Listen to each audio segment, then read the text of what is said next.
যে রাধে সে চুলো বাঁধে, এই প্রবাদটা তো ছোটোবেলার থেকেই শূন্য শূন্য আইতাছি। তো আমি তো রাঁধুনি, রাঁধুনি চুল বাঁধুনি। তো আজকে ভাবলাম চিতই পিঠা বানাই।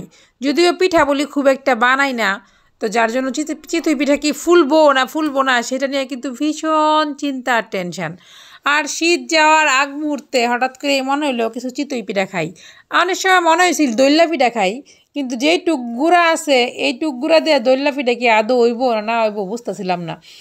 তো ভাবলাম যে চিতই পিঠা খাই। চিতই পিঠার মধ্যে কিন্তু প্রচুর চাউলের গুঁড়ি লাগে, মানে ঘর গোছালি বেশি বানাইলে।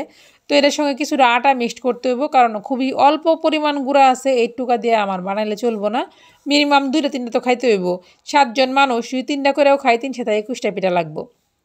তো সেই চিন্তা করে তো প্রথমে কি করলাম, আমি যে চাউলের গুঁড়াটা আছে এই চাউলের গুঁড়াটার মধ্যে একদম ফুটন্ত গরম জল এই ছেড়া দিয়া চামচ দিয়া নাড়াচাড়া করে মাখায় নিতেছি।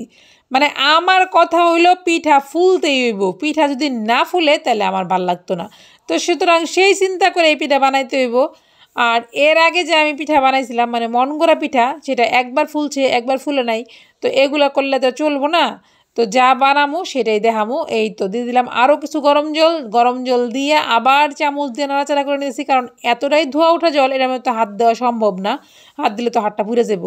তারপরে এই তো গরম জল দেওয়ানোর পরে এটারে ভালো করে চটকে বটকে রুটির মতো কিছুটা মাহাইছি। মাহানির পরে দেয়ালছি কিছুটা আটা, যেন আরও নরম নরম হয়। ফুজা চাউলের গুঁড়াতে যদি বানাই তাহলে একটু শক্ত শক্ত মনে হইব, এটা চিন্তা করে কিছুটা আটা দিছি। আটা দিয়ে এই যে একেবারে কষলে তারপরে আবার জল দিছি জল দিতে একদম ব্যাটারটা এরকম বানাইতে হচ্ছে, মানে এই যে হাতে তুললে এরকম ছাড়লে যেরকম হবো এই পরিমাণ, মানে তারে লিকুইড করছি, না ঘন না পাতলা।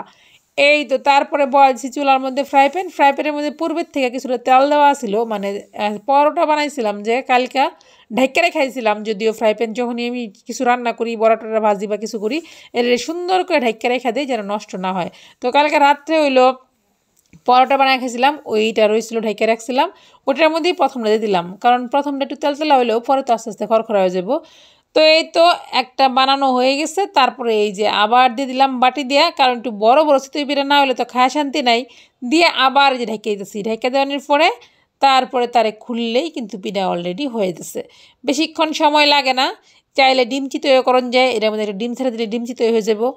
মানে যেমনি করে দিমু, এই যে দেখি না রাস্তার কিনারে বানায়, এত ভালো লাগে কি আর কইতাম। এই যে পিঠা বানানোই শেষ, যখন দেখছি একটু তেল দেওয়া, এটা তেল আমার বড় মেয়ে কিন্তু হাজির হয়ে গেছে, কারণ তেলওয়ালা জিনিস তার একটু বেশি পছন্দ। পয়লাটা হ্যাঁ নিচে গা, তারপরে এই যে দ্বিতীয়টা এই যে ফুলা কিন্তু মাত্র শুরু হয়েছে।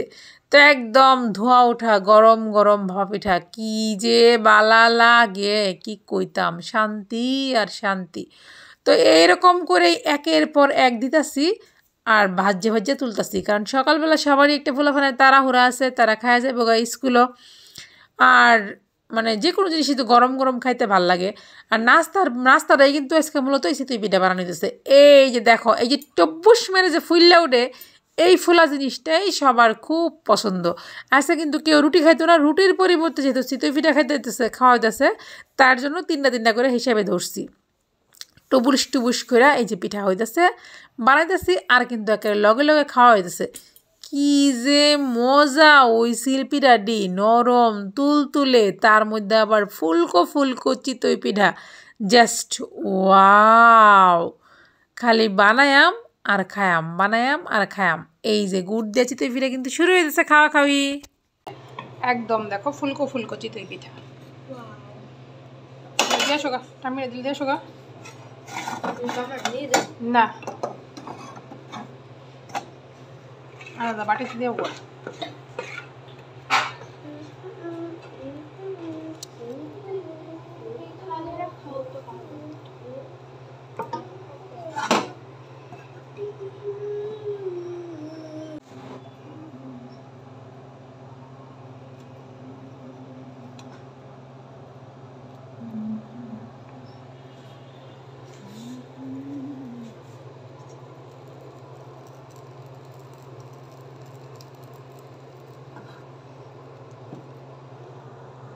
ওটার মধ্যে একটু গুড়গুলা দিচ্ছি আর কি, এই জন্য গুড়টা এরকম করে এই যে সিটিতে বেরো দিচ্ছে, সেটা দেখাইলাম। তাহলে এটা পিঠাটা মিষ্টি মিষ্টি লাগবো, পোলাপানের আর টেনশন থাকবো না, গুড় দিয়ে খাওয়া লাগবো না আর কি, গুড় ছাড়াই এটা খাইতে পারবো। এই যে ফুইলে গেছে, হয়েও গেছে, এটার মধ্যে একটু গুড় দিয়ে দিচ্ছি দেখে কালারটা এরকম হয়েছে আর কি।